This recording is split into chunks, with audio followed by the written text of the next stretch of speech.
On the topic of Sterlite, copper prices touching levels of 10,000 and TCRC margins have also been revised upwards. In fact, uh, the belief is fundamentally that the base metal companies will surely gain. One of the biggest companies in the copper business, Sterlite Industries, and the COO, Mr. Ramesh Nair, right now joins us to speak about the future business prospects, the problems they're facing with the Tamil Nadu Pollution Board as well. He joins us live from Tuticorin. Mr. Nair, thanks so much for joining in.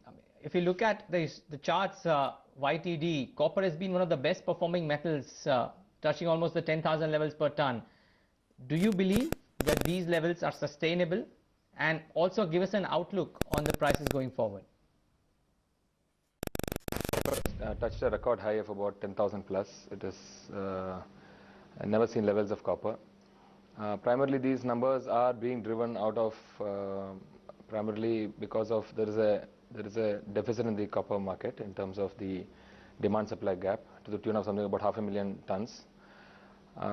This is maybe for the next couple of years we expect the metal to be in deficit. Beyond that, there's also a lot of liquidity in the market. The fund seems to be flowing into this commodity. It is a highly sought out of commodity. And beyond which, I think somewhere in 2010, we had this electronic trading funds, which was, brought into copper is brought as part of the physical electronic ETFs, and that had driven the consumption. There was a scramble to sort of buy the metal for some period of time, and I think these are the three major reasons that we see, which is driving the copper market. If we talk about sustenance of these levels, we're not sure. Very difficult to take a call on the prices. If you ask if it is completely funded, the whole thing is basically on fundamentals. Maybe not. So there can be a correction in the long run, but we're not sure where it is headed exactly. All right, Mr. Nair, tell us about the Indian copper industry. Where are we ranked in terms of capacity, and how does demand scenario look for the next 5 years? India consumes something like of about 0.65 to 0.7 million tons of copper. And if you talk about the per capita, it is something like 1/8 or 1/10 of what China is. So there is a huge potential for India to grow in the copper industry. With the kind of growth in power sector, with the kind of growth in construction and various other sectors that as a country that we're witnessing, copper is poised to take a giant leap forward in terms of consumption in India. And it is definitely the market for copper. It's a market of the future, India. And we expect it to at least grow 15% year on year on a continuous basis. What kind of realizations have you clocked in FY11, and with the TCRC contract prices being revised upwards, what's the kind of growth that you expect from revenues? The TCRC has gone up on the long term to the tune of something like about 15 to 20%. Because India is the headline TCRC has gone up, but the freight differentials are certain issues that we have as compared to the major Japanese Chinese ports. So there is definitely an upside on the TCRCs from the previous year. But the revenue model of this business has got various other components of assets and the metal premiums and other things. So it will be the upside in the revenue model would be basically on a combination of all the factors. But we look at the next year as in a more positive outlook. Mr. Nair, every metal and mining company today is looking at asset acquisitions. After Asarco, have you considered any acquisitions of copper mines? Any funds that you're earmarking for this? We are always on the lookout for good assets of copper as and when it opens up. So currently we can only leave with that and say that as and when any opportunity throws up in the world market, we would be open to it. We would analyze it and sort of look for it. You're setting up a captive power plant at Tuticorin. What is the additional income expected from power sales till say maybe 2013 at least? We have not looked at the, basically we have built this power plant looking at it as a captive model. Part of it would have to be sold between the gap between our expansion and the commissioning of the power plant.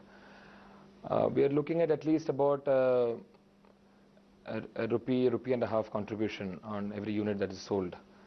and that's how we're looking at the business. But we've not made any broad projections on that as of now. What are the factors, Mr. Nair, that will drive the revenue growth for the copper business in the next 2 years? I mean, give me a growth guidance for the copper business for FY12. The basic the business growth would be governed by the domestic market, because that is where we look at the domestic market as a big opportunity, and also the other drivers of the business are obviously the TCRCs, the premiums, and the next big driver for the growth is the acid business. We cater a lot to the fertilizer segment through our phosphoric acid plant. And on the top line growth, if you ask me, it is a function of the metal prices. So it's very difficult to comment on that. But on the bottom line growth, definitely we would aim for at least about 10 to 15% growth year on year. The recent issues that you've had with the TN Pollution Board, your comments on that? We have been complying with all norms of health, safety and environment in this company, and we subscribe to the highest standards. I would not like to comment too much on this because this matter is sub judice, but I would like to leave with the thought that we have been running for the last 15 years in this location, and we have been issued consents from time to time from various pollution control boards for the various expansions that we have had at different points of time. We are continuously monitored by all the statutory authorities as per the relevant guidelines, and there has been no non-conformities seen at any point of time. Right, Mr. Nair, but I think there were, the sense is that there were allegations of soil and water contamination near your plant. Are these allegations correct? Are the operations really environmental friendly? These allegations are completely unfounded. There is no water or soil contamination anywhere in the vicinity of our operation. I would like to maintain that we have been conforming to the highest standards of environmental compliance in all our operations. We have the best forms of technology that we are using.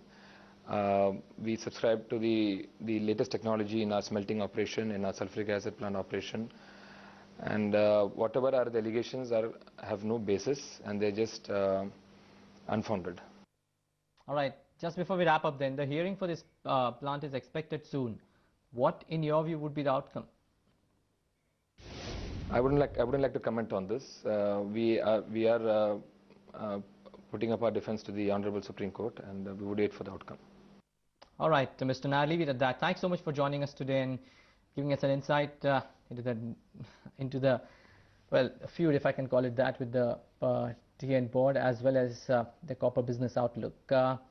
Deepak Moni says Sterlite could be a stock to watch out for as well. So 157 is where that one is trading, very close to the base from which it normally bounces back. Sterlite, typically 150 is a level from which it has bounced back in the past as well. Watch out, 156 fairly close to those levels. Take a break on that note.